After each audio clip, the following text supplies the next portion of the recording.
In 1924, my aunt died here. She was only a few hours old.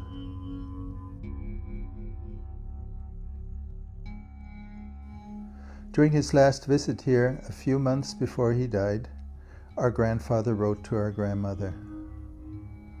Every time I walk into or out of our former house, I see you moving through the rooms and across the mission compound. I see little Paolo and his chubby brother Johanne, and even little Ingrid. I can also see their little sister Ruth, who was only with us for a short time before she went to a better home. How did it come to this?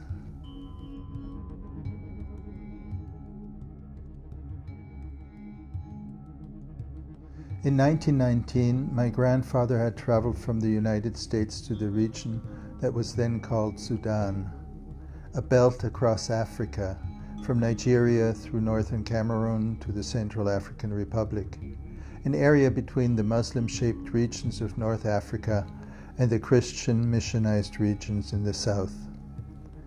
For people like my grandfather, it was the last opportunity to reach the so-called heathens before they would, so it was feared, be overtaken by Islam. Ralph was one of the first white men to travel through Central Africa and to take an interest in the many African languages. He kept a list of words for objects he could point to, and he wrote down phonetically how the different tribes named them in their own languages. At the end of his journey, he wrote a report and recommended, "The mission must begin in the Shari Valley, in what is today Chad."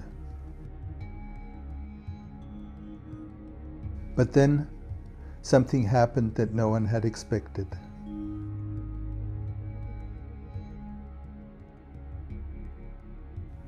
After the First World War, the Germans lost their colonies, and in East Africa, the British colonial authorities began expelling German missionaries from the country.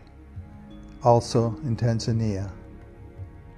The region around Kilimanjaro had been shaped since the end of the 19th century by the Leipzig Mission, a Lutheran stronghold in Africa.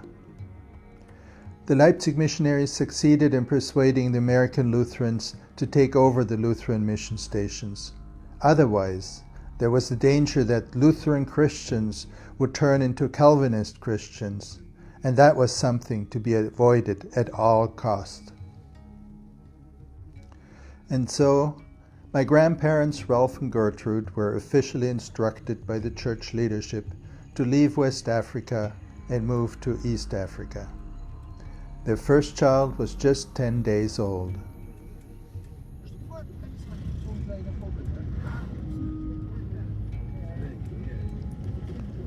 Today we attended a service in the church that they had built at that time. But more about that another day. During the service, an offering was collected. Anyone who has no money for the offering can donate something that will be auctioned after the service, under the strict supervision of the pastor and the elders. For example, a live rooster. My sister Ruth took a photograph of a woman holding the rooster up, alive, fluttering, part of the Sunday liturgy.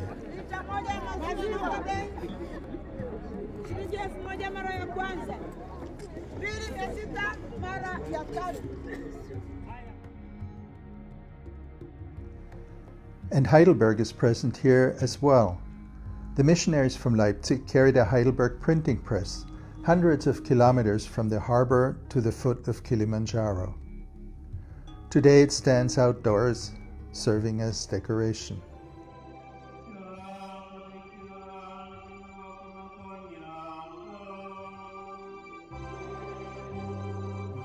During the service, visitors open their mobile phones and read the liturgy, the sermon text, and the hymns from their screens.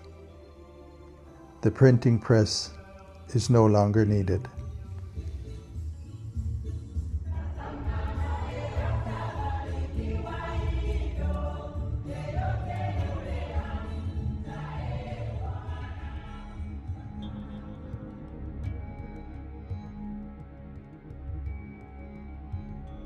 Our grandmother suffered greatly. Shortly after arriving at Kilimanjaro, she became pregnant. She carried the child to term, but it was not viable and died after a few days. They baptized her Ruth.